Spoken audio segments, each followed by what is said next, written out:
मान सारणी अगर हम इसका तैयार करते हैं तो x प्लस 3, अगर जरा जैसे इसको मान सारणी तैयार करेंगे, देखिए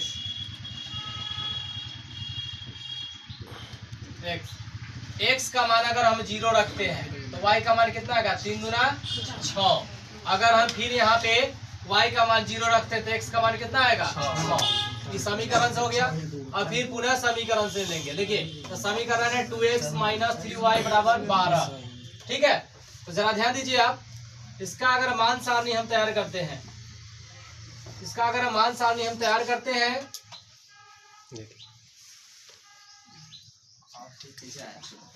एक्स वाई, एक्स बराबर 0, एक्स का मान 0 तो वाई का मान कितना होगा, माइनस कितना 4, माइनस 4 तिहाई 12। वाई का मान 0 रखेंगे तो एक्स बराबर कितना, 6 दूना 12 प्लस आ गया।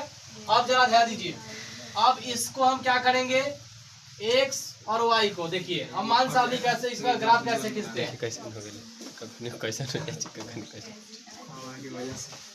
अब देखिए x बराबर यहाँ पे मूल बिंदु 0 0 होता है, तो जरा ध्यान दीजिए सबसे ज्यादा अंक क्या 6 है, तो 6 तक लेके चलेंगे। 1 2 3 4 5 6, 1 2 3 4 5 6। देखिए माइनस वाला भी है ना, तो माइनस वाई है तो नीचे की तरफ आ जाइए।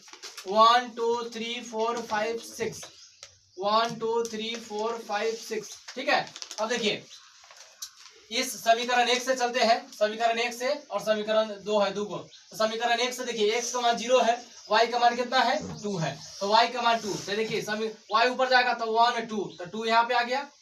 अब देखिए y का मान कितना है 0, x का मान कितना है 6 है, तो x का मान 6 है यहाँ पे, 6 यहाँ पे हो जाएगा। अब इसको क्या कीजिए, इसको मिलाइए, इस रेखा से इसको मिलाइए तो हो जाएगा कितना 6 और 0, 6 0 हो जाएगा, ये हो जाएगा कितना 0 2 हो जाएगा।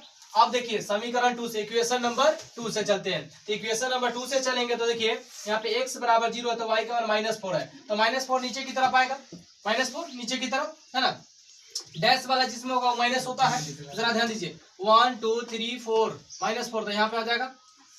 अब देखिए x बराबर y बराबर 0, x बराबर 6, तो 6 यहाँ पे ही है, x का मान 6 है तो इससे ही कट जाएगा, इससे ही मिल जाएगा। तो देखिए ये हो जाएगा आपका कितना 0 -4, और ये कितना 6 और 0, यही ना हुआ समीकरण 1 और 2 बन गया ये आपका। ठीक है, इस तरह से आप सभी ग्राफ को बनाएंगे, है ना, कि मतलब कि जब भी मान मानेंगे ना तो 0 0 वाला मानेंगे, 0 0 मानिएगा तो ज्यादा आसान रहेगा। अगर कोई दूसरा अंक अगर हम डाल देते हैं, अगर आपको ईमान नहीं निकालने आता है तो एक और विधि है सो आप बना सकते हैं। इसका हम देखिए आपको बताए थे कि x प्लस 3y बराबर 6 लेते हैं, तो जब अगर मान के चलिए कि x बराबर हम 0 ही रख देते हैं तो 0 प्लस 3y बराबर 6, तो 3y जब निकलेगा तो 6, इसलिए y बराबर 6/3, तो कितना आया 2 आया।